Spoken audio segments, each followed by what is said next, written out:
Okay everybody, welcome back to the channel. So we're going to take a look in this video of the PXG irons. It's the lineup of the Gen 5, the latest version from PXG. A little bit more premium now, so we've seen some cheaper models. We're going back into the premium section with the Gen 5. We've got 3 iron heads to take a look at. The T, the P and the XP, all aimed at different levels of golfers, maybe wanting different performances out of the golf club. So we're going to test all 3, providing we use some numbers. So lots of technology to talk about in the head and what they're trying to sort of do. But we're going to start off straight into hitting some shots, and we're going to start off with the XP iron. So this XP stands for Extreme Performance. So they're bigger headed version of the 3 models they're offering, a little bit stronger on the loft, which we'll talk a little bit about. So this is offering a little bit more of that power aspect and ultimate forgiveness. So let's get underway with the XP iron, and straight away down by that golf ball, it's a pretty large head in terms of that heel to toe, so it's a long blade length, which does fill you with quite a lot of confidence when you pop it down there. Top edge is medium to thickish, but a nice shaping of the head.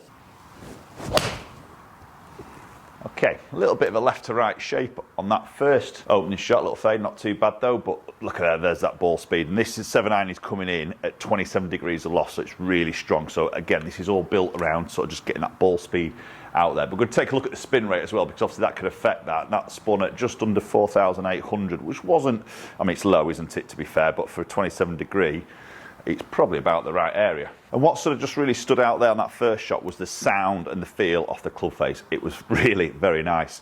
It wasn't a clicky sound. And sometimes when you go into these hollow constructions, which all these 3 models are, they tend to be a little bit more clicky, a little bit more loud, and not quite that sort of soft forged feel. Now this is obviously 5 times forged and milled in the head, but it's filled with this X-Core 2 sort of insert, this sort of soft material, which is now lighter than previous models in Gen 4 and Gen 3s.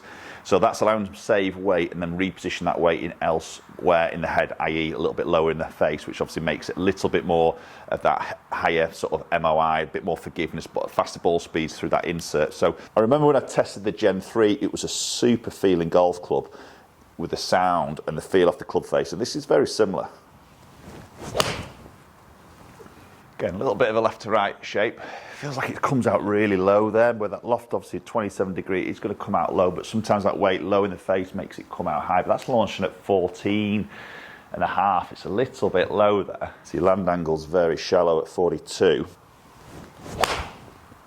It's a bit low in the club face there, so that is going to come out a bit lower because of the strike. But it feels solid off the club face. So going back into the club head, and particularly behind the club face, we've got a power channel technology is what PXG call it. So like a U-shaped sort of groove behind the club face, and that's helping to sort of create less sort of bend in the face, less sort of deflection, and creating a little bit more of that higher launch and a little bit more of that ball speed off the club face. Not quite seeing the launch at the moment, but let's get a few more hit. I mean, it just looks a very straight face. Obviously, it's 27 degrees. It is going to be straight face, isn't it? So it just doesn't look a 7-iron loft in my hand.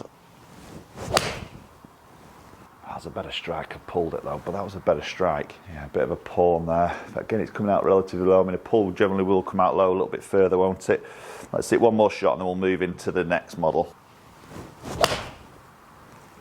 Okay, so there's a batch hit with the XP. Nice feel. Nice look, it just seems to come out really low for me. So switching into the Gen 5 P irons, for P stands for players iron. So basically what's happening here is the head just gets a little bit more compact here now. So in that playing position, a little bit more squat head from that heel to toe. Again, top line looks very similar. It's got a nice little chamfer off the back there, so it doesn't look as thick as maybe what it actually is. Little bit of offset there, but again, really nice sort of shaping. White bottom groove, which maybe helps a little bit with an alignment. So loft on this 7-iron now is 30 degrees, so we're 3 degrees more loft than the XP that we've just hit.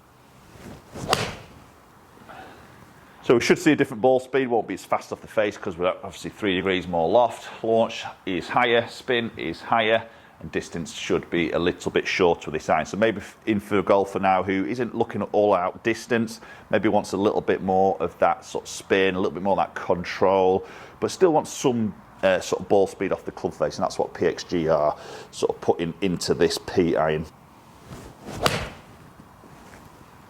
Yeah, different flight.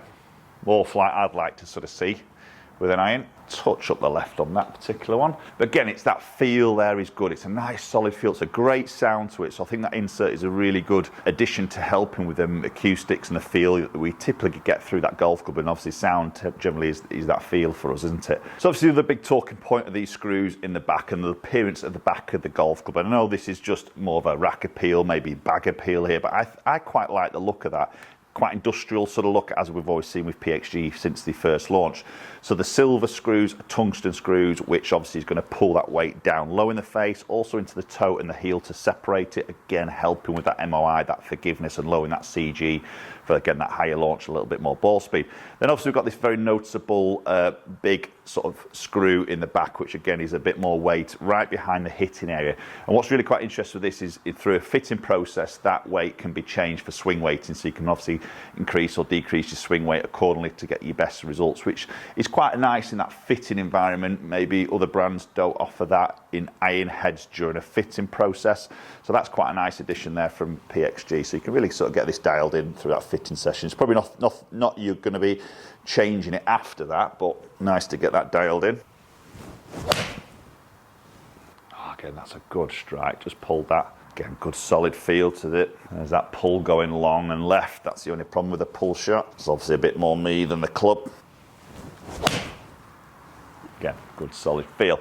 So the other talking point we've got to sort of discuss here is the price point. So we've seen PXG when they initially launched coming out high premium prices, and then went to the other end of the market with the 0211, which was extremely cheap, which is obviously great for you guys as consumers, but they're going up and down, and then this now is back up into this premium area. So you're going to talk in irons now without going upcharging shafts or anything, just as a standard spec, is around that sort of £1,700 for a 7-iron set, so £249 per iron. So it's right up there. The other thing that just concerns me with that price tag, which is a bit more premium, is where do PXG go from that? Because we do know they chop and change the prices during the product's lifespan. So, you know, you could go out and buy a set at maybe £1,700, and then the week after they could like be £1,200, you know, and then it goes back up and comes back down. So if you buy it at the wrong time, you could be pretty miffed, is maybe the word. So that's maybe my only concern with PXG as a brand and what they're doing with the pricing and where they go with it.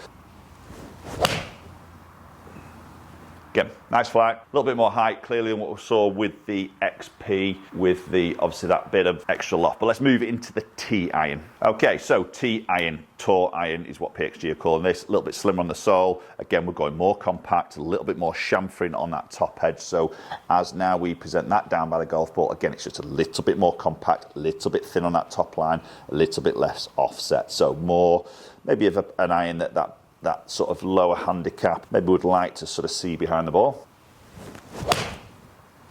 But obviously we've still got that hollow construction with all this sort of technology that we see in the XP and the P iron. So loft on this 7-iron is now 32 degrees. So we're going from 27 to 30 to 32 as you move through the models. Nice strike, good ball flight. Little bit more up in the air ball flight for me there, which I like. I don't like this ball flight comes out really strong and hard, 'cause it always worries me on this land angle. So you can see land on there 44 degrees, which is a bit more where I'd like to see it, probably a little bit higher if I'm going to be really honest. Touch ground first, but the flight's good and it feels really good off the club face. I can't deny it, you know, the feel off the face is very good. So my verdict really with the PXG irons in the range, I think, you know, obviously they're suiting different types of golfers here with all those lofts, so they're hitting a big sort of market, aren't they? I quite like the look of it. Some won't like it. I don't mind it at all. I think the playing position, the look is very nice. The feel is really good. Did it blow me away to pay maybe £700 for them? No. For me, I probably wouldn't do. They're very nice, don't get me wrong. I'm not sure, we'll go look at performance numbers in a minute, but there's nothing really there that's like going, poof, yes, let's get my wallet out, let's get my card out to pay £1,700. Think about other sets on the market which are less money. But I'd love to hear your thoughts as always, so do post your comments down below about the price point and PXG as a brand. Okay, so we'll look at the numbers quickly. So we've got XP, P and T. So clubber speed, all pretty much the same. A little bit slower with the T actually. I'm not sure why there, but didn't really feel like that. But yeah, a little bit slower with the T. All the same shaft weight, length, light, everything like that. 126 ball speed with the XP, as we'd expect. Stronger loft. We're going to see extra ball speed from purely from the loft really side of things. P-iron a little bit slower, and again slow again with the T as we've gone up through the lofts. Launch angles just changed a little bit as we've worked through those as well, and spin a little bit higher spin with, on average, with the T-iron, which again we were going to expect some low ones in there, but some high ones in there. A little bit of my striking obviously is going to change that as well. But a little bit up and down with the spins really for those sort of shots. So obviously the P was actually a little bit lower spinning than the XP, even though the XP is a lower loft. So again, a little bit of my striking around the club face can maybe change those. Okay, so there we go. There's the PXG Gen 5 irons. Post comments down below, let me know your thoughts, and hopefully we'll catch up with you all very soon.